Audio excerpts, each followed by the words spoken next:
Hey there, fellow history buffs and train enthusiasts. Welcome aboard the History Train, where every journey is a trip back in time.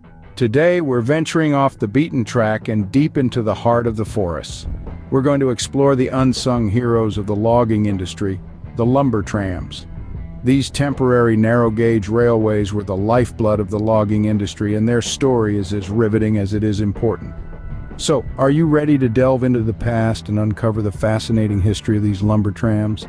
If yes, then hold on to your seats because this ride is about to get interesting. Before we chug along, don't forget to subscribe to our channel and hit the bell icon. This way, you won't miss out on any of our weekly railway adventures. And if you find this journey as captivating as we do, don't hesitate to give this video a thumbs up and share it with your friends. Your support helps us keep the History Train running and enables us to reach more train enthusiasts like you. Thank you, and let's get this adventure started. Lumber trams, also referred to as forest railways or logging railroads, served as the backbone of the forestry industry. They were primarily utilized for the transportation of logs from dense woods to sawmills or railway stations. Predominantly narrow gauge and temporary, these railroads operated in challenging terrains, relying on unique locomotives capable of navigating steep inclines and sharp curves. In some instances, gravity or horses were used to transport wagons. Their origins go back to the 18th century when simple wagonways were used to transport timber on wooden rails. This system was later upgraded in the 19th century with the introduction of iron rails and steam locomotives, enhancing the speed and efficiency of log transportation. Lumber trams were typically constructed by private companies or individuals who owned or leased the forest lands.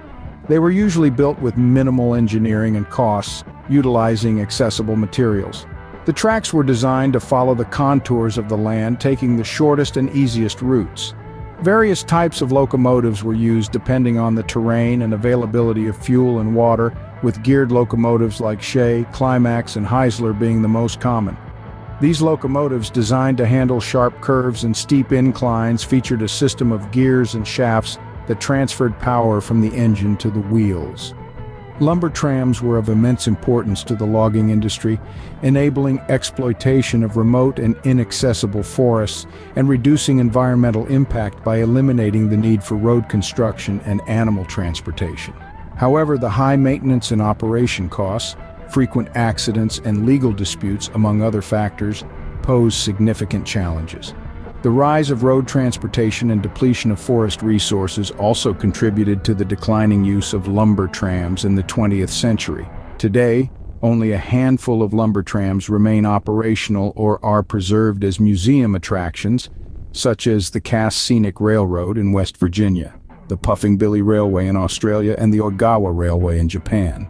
However, the construction and maintenance of these lumber trams was no easy feat. The workers and engineers had to grapple with a plethora of challenges and hazards.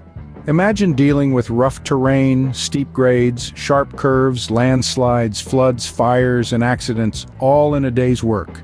One of the most crucial and challenging aspects was the welding and repairing of the rails. These rails, bearing the brunt of constant wear and tear, had to be robust and reliable enough to shoulder the hefty loads of logs that passed over them day in and day out. Overcoming these challenges required a combination of skill, labor, and equipment.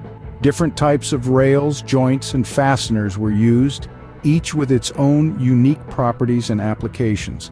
Arc welding, gas welding, and thermite welding were some of the various welding methods employed to ensure the strength and durability of the rails.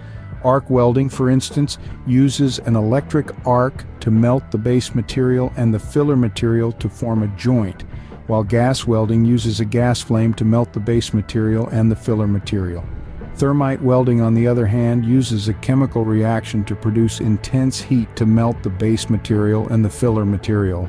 These varied techniques and methods not only ensured the smooth operation of the lumber trams, but also paved the way for advancements in the welding industry as a whole. Summing up, the legacy and impact of lumber trams on the development of railroads and forestry is undeniable. They opened up new lands for settlement, agriculture, and industry, and created job opportunities and markets for local communities. So next time you marvel at a piece of timber, remember the unsung heroes, the lumber trams, and the intricate process of welding and repairing that made it all possible. If you found this video enlightening, do share your thoughts in the comments section, hit the like button, and subscribe to the channel for more intriguing content. In the wake of our exploration into the history of lumber trams, it's clear that these temporary and narrow-gauge railways have left an indelible mark on our past. But the journey doesn't end here. There's a world of history waiting to be unveiled, and I'm eager to dive in with you. I hope you found this video enlightening and it sparked your curiosity about the intricate history that shapes our present. If so, I'd love to hear your thoughts. Please leave a comment below, sharing your impressions and any new insights you gained. But more importantly, this channel is as much about you as it is about the stories we tell. So, what other historical topics pique your interest? What else would you like us to explore in the future?